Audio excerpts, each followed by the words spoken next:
Bienvenidos a la casa del Señor. Qué lindo es cuando nosotros podemos estudiar la palabra de Dios y ver qué es lo que Jesús hizo la última semana que estuvo en esta tierra. Y hoy rápidamente vamos de un día tan importante como el día jueves, porque el día jueves de la última semana de Jesús fue la institución de la Cena del Señor. Pero tenemos la bendición en la Biblia de que desde la mañanita ya se nos va relatando qué es lo que sucedió todo ese día, toda la rutina que tuvo ese día jueves. Y me causaba gracia porque hay una propaganda en la televisión que pasa de un señor que se levanta aún antes de las 5 de la mañana, toma su vitamina y pasan diferentes facetas de lo que él hace todo el día. Vamos a ver la palabra del Señor, a ver qué es lo que sucedió ese día jueves y hacer una aplicación a nuestras vidas. Lo encontramos en Lucas capítulo 22, del versículo 7 al 16. Lucas 22, 7 al 16 dice: llegó el día de los panes sin levadura, en el cual era necesario sacrificar el cordero de la Pascua. Jesús envió a Pedro y Juan diciendo: id, preparadnos la Pascua para que comamos. Ellos le dijeron: ¿dónde quieres que la preparemos? Él les dijo: he aquí, al entrar en la ciudad os saldrá al encuentro un hombre que lleva un cántaro de agua, síganle hasta la casa donde entre. Y le dicen al padre de la familia de esa casa: el maestro te dice, ¿dónde está el aposento donde he de comer la Pascua con mis discípulos? Entonces él os mostrará un gran aposento alto ya dispuesto, preparad allí. Fueron pues y hallaron como les había dicho y prepararon la Pascua. Cuando era la noche, se sentó a la mesa él y sus discípulos y les dijo: cuánto he deseado comer con vosotros esta Pascua antes que padezca, porque os digo que no la comeré más hasta que se cumpla en el reino de los cielos. Amén. En estos versículos por lo menos hay 5 frases claves que podríamos aplicar a nuestros días. La primera que encontramos en el versículo 7, 8 y 9 es que Jesús para el evento buscó hombres de confianza. Había 12 discípulos. Uno estaba tratando de ver cómo entregarle. Los otros 9 andaban a comer una fiesta en la pavada, seguro. Pero estos 2, Pedro y Juan, se constituyeron en los hombres de confianza de Jesús. Y es muy probable que unos días atrás hayan sido los que fueron a buscar el burrito que montó Jesús para la entrada triunfal.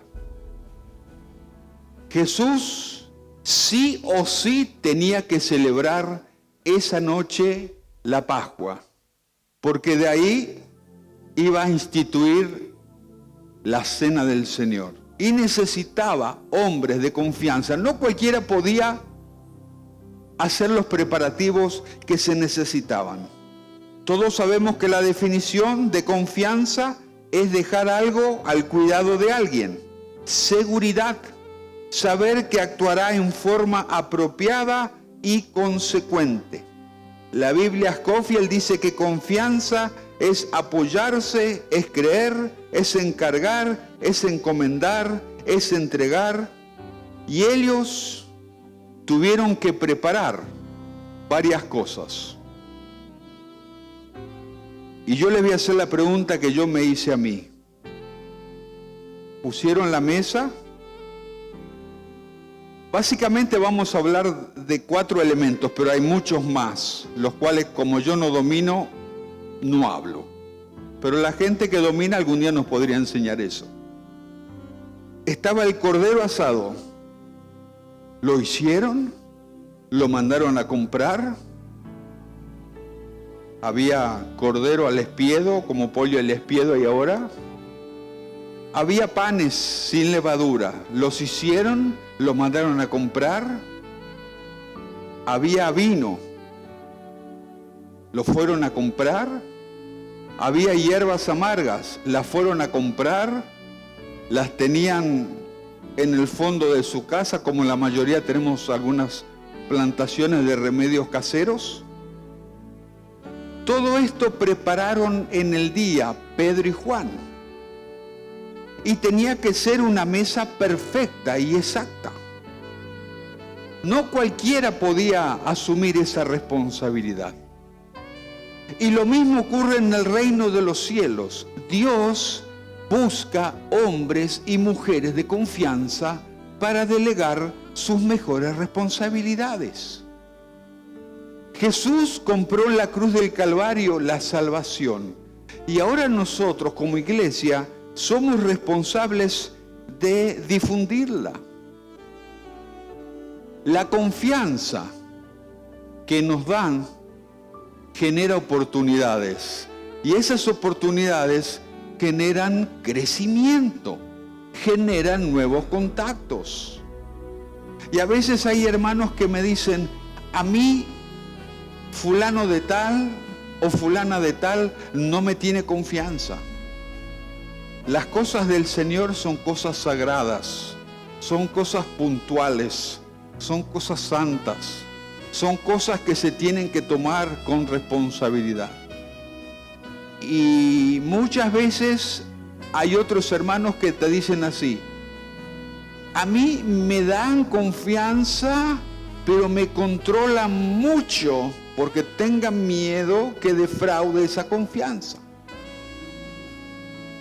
Pedro y Juan eran los hombres de confianza de Jesús. Porque Jesús no solamente veía a Pedro y Juan sentados al lado de él, sino que él los veía como el gran evangelista en el libro de los Hechos, haciendo un milagro más grande que el de Jesús, sanando a los enfermos con su sombra. Y lo veía Juan ya en la isla de Patmos, a los 100 años de edad por lo menos, y escribiendo el libro de Apocalipsis. Ojalá que todos nosotros podamos ser hombres y mujeres de confianza para Dios. Amén. Que Dios diga, yo puedo depositar en Él este ministerio, este don, esta capacidad, esta habilidad, y Él la va a explotar y la va a multiplicar y va a sacar beneficios, y otros se van a alimentar de su gestión y van a poder crecer también. Encontramos en el versículo 10 algo muy interesante. A mí nunca me llamó la atención, pero ahora que empecé a leer la Biblia, me llamó la atención. Creo que usted vive la misma experiencia, ¿verdad? Ahora que lee la Biblia aparecen cosas muy interesantes. Jesús le dice, sigan a un hombre que tiene un cántaro en la cabeza. Pero en la época de Jesús, los hombres no iban a buscar agua en cántaros. Eso le correspondía a las mujeres y a los niños. O sea, Jesús es como si les estaba tomando en broma algo. Y le dijeron, pero los hombres no llevamos el agua en cántaros. Esa no es nuestra responsabilidad. Y como me llamó la atención, me puse a investigar y encontré una teoría que se las comparto para tener un poco de cultura religiosa. Dice que Judas estaba buscando la manera de entregar a Jesús. Y él necesitaba agarrarlo o en un local o en el huerto de Getsemaní donde lo agarró o en otro espacio. Tenía que estar ahí porque iba a ir con sus soldados y con su gente. Entonces supuestamente Jesús quería despistarlo a Judas para que Pedro y Juan no le digan: che, ¿viste, Judas? Nosotros fuimos elegidos por Jesús para preparar la cena del Señor en tal lugar. Pero la realidad es la siguiente, que Pedro y Juan, y esto es muy importante para nosotros, a pesar de que no era cultural lo que Jesús les estaba pidiendo, ellos creyeron, ellos obedecieron y ellos encontraron. Y este es un proceso que si lo llegamos a aplicar a nuestras vidas, vamos a ver los milagros del Señor. Todos creemos, ¿verdad? Todos creemos que Dios nos puede bendecir materialmente. Todos creemos, yo creo, y creo que usted también. Ya no hay tantos que obedecen y ya hay menos que encuentran. ¿Creyeron a la palabra? Aunque no sea cultural, pero si Jesús lo dijo, porque tantas veces Jesús dijo, hagan tal cosa y sucedió. Quiere decir que si Él lo dijo, va a suceder. Y fueron a la ciudad y encontraron un tipo que tenía un jarrito con agua llevándolo y le siguieron hasta la casa donde Jesús iba a hacer la última cena. ¡Wow! Y el simbolismo es que el hombre con el cántaro es una señal de ruptura y cambio. O sea, lo que les quería enseñar Jesús a Pedro y Juan era: señores, culturalmente el hombre en nuestra cultura no puede llevar un cántaro con agua, pero van a ver que hay uno. Y así va a ser mi evangelio. Cuando yo muera en la cruz del Calvario, la salvación va a ser para toda la humanidad, para todas las personas, para todos los religiosos, para todos los sanos, para todos los enfermos. Ya no va a ser un sistema. Ya va a ser para niños, para mujeres, para hombres, para todos los que necesiten. Y por supuesto que Pedro y Juan en el libro de los Hechos fueron viviendo esa experiencia. Muy interesante. ¿Me van siguiendo? Amén. Después usted en su casa puede investigar. Yo sé que no lo va a hacer, pero puede investigar, ¿no? Se va a acordar nomás de la propaganda mañana a la mañana del que se levanta a las 5 para ir a trabajar. Nada más. Versículo 11, 12 y 13. Hay una frase muy interesante. Dice: dígale al padre de familia que yo necesito ese aposento esta noche. Los comentaristas dicen que el padre de familia era José de Arimatea. José de Arimatea era un hombre de mucho dinero que siempre apoyó a Jesús en silencio. El ministerio de Jesús no fue apoyado por la fe, fue apoyado por las finanzas de hombres y mujeres. Con la fe usted no paga el supermercado. Con la fe usted no paga los impuestos municipales. Aunque aquí hay hermanos que hace 10 años que no pagan sus impuestos municipales o están colgados con un cablecito a la luz. Pero eso no es saludable para el Hijo del Señor. Desconecte el cable, hermano, y póngalo como corresponde y pague. José de Arimatea también tenía un sepulcro nuevo, que fue que bajó a Jesús del Calvario y lo puso en un sepulcro nuevo. Y no cualquiera tenía un sepulcro nuevo, no cualquiera tiene un auto nuevo, ¿verdad? Tenemos que mirar los contextos y ubicarnos un poquito en aquella época también, no mirarlo desde nuestro punto de vista. Pero la realidad de las cosas es que la mayoría de las personas cree que Jesús, y a ver si me van a entender en esta parte, Jesús consiguió eso por su omnisciencia. Acá hay un problema. Hay un grupo de hermanos que dice que la salvación se pierde y otros que dicen que la salvación no se pierde. Hay otro grupo que dice que unos fueron quedados para el cielo y otros fueron quedados para el infierno. Hay otros que dicen que hay que diezmar y hay otros que dicen que no hay que diezmar. Hay otro grupo que de pronto dice, no sé, un montón de debate. Ahora le agrego uno más. Si Jesús, estando en esta tierra con su cuerpo humano, habiendo nacido de la Virgen María y vivido humanamente 33 años como nosotros, era omnisciente. Entonces yo me fui a un comentarista católico, porque a veces los comentaristas católicos son más profundos y entendidos que los comentaristas evangélicos, y principalmente los pentecostales, porque todo es por fe, todo es por fe, todo es por fe. Y a veces no funciona así, ¿no? También hay que usar un poquito la razón. Entonces, este comentarista católico dice que la omnisciencia que Jesús tuvo en esta tierra era relativa, no era absoluta. Y pone algunos ejemplos. ¿Se acuerda cuando, por ejemplo, le presentan a Natanael y Jesús le dice, sí, cuando estabas debajo del árbol, yo ya te vi y me di cuenta que eras un buen judío?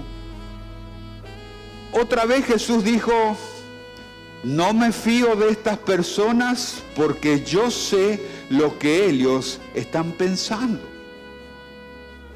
Jesús en otro lugar dice que conocía los pensamientos de las personas. El tema del pollino. Vayan a tal lugar, hay un pollino atado, lo van a desatar y le van a decir, el maestro lo necesita. Entonces es muy probable que sucedió lo mismo en este momento. Vayan, sigan a un hombre que tiene un cántaro, va a entrar en una casa, cuando ustedes lleguen a la casa, le preguntan al padre de familia, ¿dónde el maestro va a hacer la cena? Tenemos muchos ejemplos a lo largo de la Biblia y no nos podemos detener en esto. Pero qué bueno es que Jesús sabe todas las cosas, ¿verdad? A mí me apasiona mucho, aunque a veces me duele cómo me trata. O me lleva por caminos que no me gustan mucho. Pero como soy hijo de Dios, Dios se encarga de disciplinarme muchas veces para entender cuál es el camino correcto. ¿Cuántas cosas el Maestro tiene guardadas para compartir con nosotros? Si creemos a su palabra, si obedecemos a su palabra y si accionamos.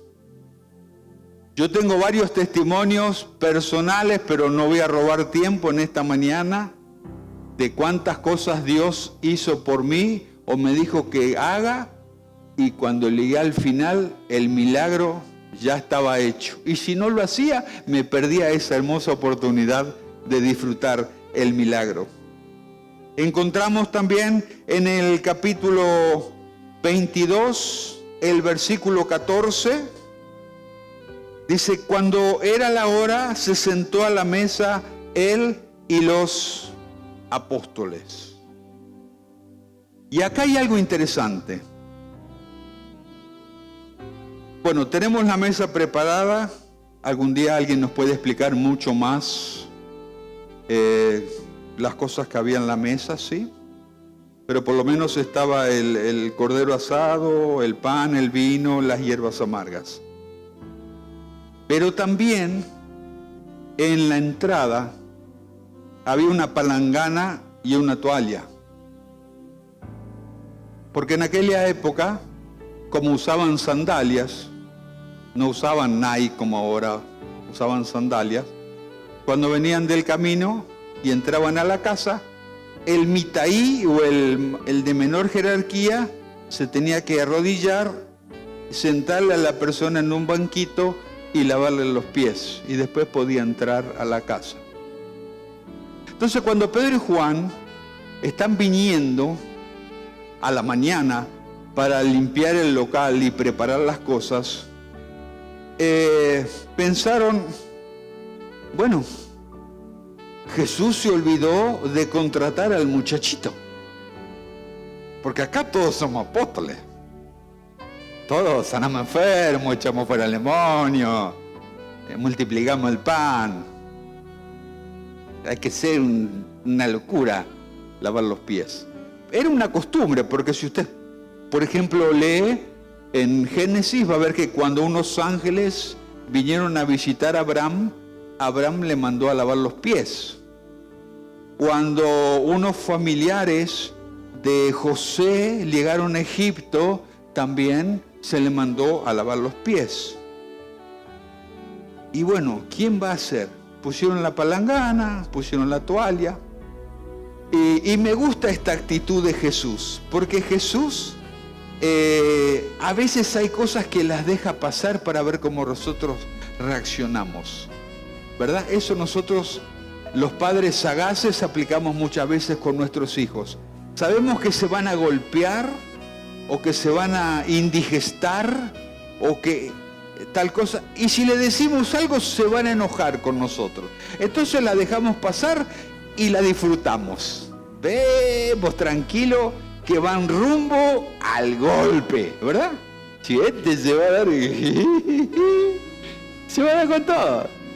La disfrutamos para que no se arme la Tercera Guerra Mundial. Dice que llegó la noche, se sienta Jesús a la mesa con los pies sucios y se sientan por jerarquía. Eso es otra cosa que a mí me gustaría que algún día me enseñen. Que en la última cena se sentaban por jerarquía. Yo una vez lo escuché por ahí, pero no lo entendí bien. Y las cosas que no las entiendo bien las dejo pasar, no las comparto con nadie. Por lo menos en el centro se sentaba Jesús y todos querían sentarse a la derecha o a la izquierda. Es como todo de pronto, no sé, queremos sentarnos al lado del pastor principal, ¿verdad? Y decir, como una vez me dijo un hermano, me dice, hermano, quiero comunicarle que yo soy del primer anillo del pastor.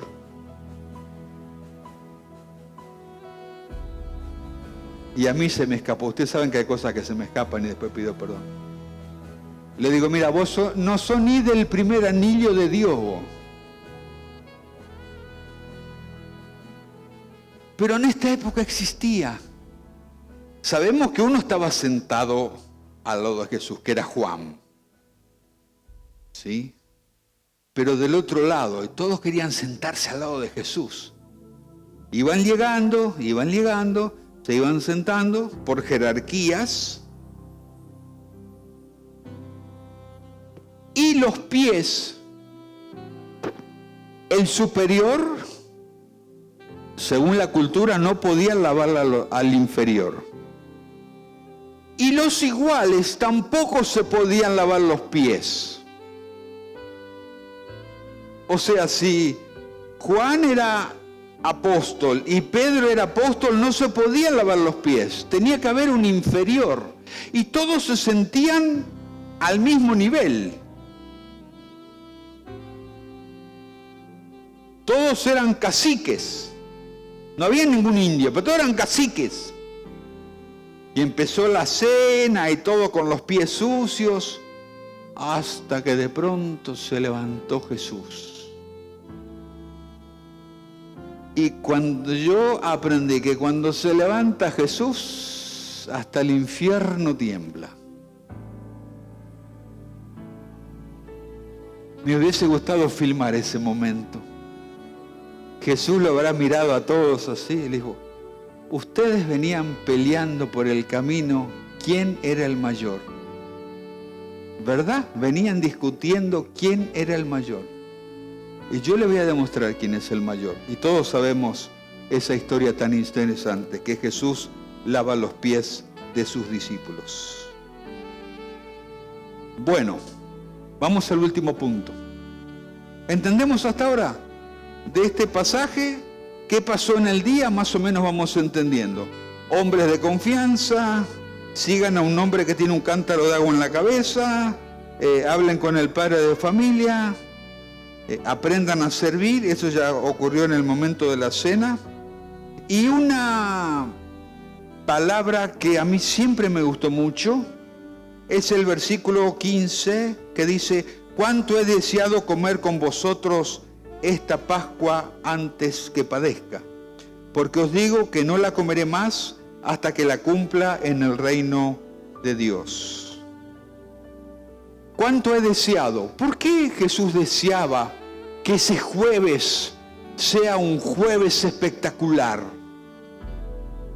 Que ese jueves nadie, ni siquiera Judas, que quería entregarle de alguna manera, pueda arruinar esa fiesta. Primero porque estaba a punto de dejarlos a sus discípulos. Yo no sé si usted vivió alguna experiencia muy dolorosa. Cuando yo trabajaba de capellán en el Hospital Bautista, elegí terapia intensiva. Me gusta mucho terapia intensiva porque estuve 8 días enfermo en terapia intensiva y aprendí que es mejor perro vivo que león muerto. Entonces salí de terapia intensiva. Algún día le voy a contar la historia, es muy interesante. ¿Sí? La historia del pastor. Seguro estaba en pecado el pastor y fue a terapia a purgar sus penas. Y a veces teníamos que avisarle al familiar: Señor, su esposa o su papá está por partir, y venía el padre, la madre, los hijos. Bueno, el padre ya estaba ahí. Venía la madre, los hijos, y era un momento muy interesante. Y eran palabras muy importantes. Nadie estaba ahí chateando con el celular a ver cómo salió Cerro Limpia o cómo va el dólar. Todos estaban ahí a la expectativa porque en pocos minutos más terminaba la historia. Y Jesús sabía que en pocas horas más iba a quedar preso. Y después iba a sufrir y morir. Y era importante estar con sus compañeros. Aparte quería prepararles para los sufrimientos que vendrían después que él iba a morir en la cruz del Calvario. Y si nosotros somos buenos lectores de la palabra, vamos a encontrar, puede ser que el próximo mes lo toquemos, que San Juan se dedica a explicar un poco la sobremesa después de la Cena del Señor. San Juan 13, 14, 15, 16 y 17 es la sobremesa y los temas más importantes que Jesús quería transmitirle a sus discípulos antes que terminara la cena. ¿Cuánto desean comer con ustedes esta cena? Era fundamental para él. Aparte tenía que instituir la Cena del Señor y reemplazar para los cristianos la Pascua por la cena. Y termina diciendo algo interesante: no comeré más hasta que lo cumpla de vuelta en el reino de mi Padre. Dice la traducción del lenguaje actual: porque les aseguro que ya no celebraré más esta cena hasta el día en que comamos todos juntos en el gran banquete del reino de Dios. Wow. Les estaba diciendo, señores, la próxima cena que vamos a celebrar, puede ser que ustedes cuando empiecen con la iglesia primitiva la hagan todos los días, pero la próxima cena que vamos a celebrar, que yo la voy a hacer de vuelta, va a ser en los cielos. Así que va a estar muy interesante, amén. Es como si Jesús está esperando y diciéndole al Padre: papá, ¿cuándo puedo bajar a buscar a mis hijos para celebrar la gran boda del Cordero y la gran cena del Señor? Seamos fieles al Señor, amén. Vivamos como si esta noche partiésemos a la eternidad. pero también vivamos como si los próximos 50 años vamos a estar en esta tierra trabajando y estudiando y siendo ejemplo.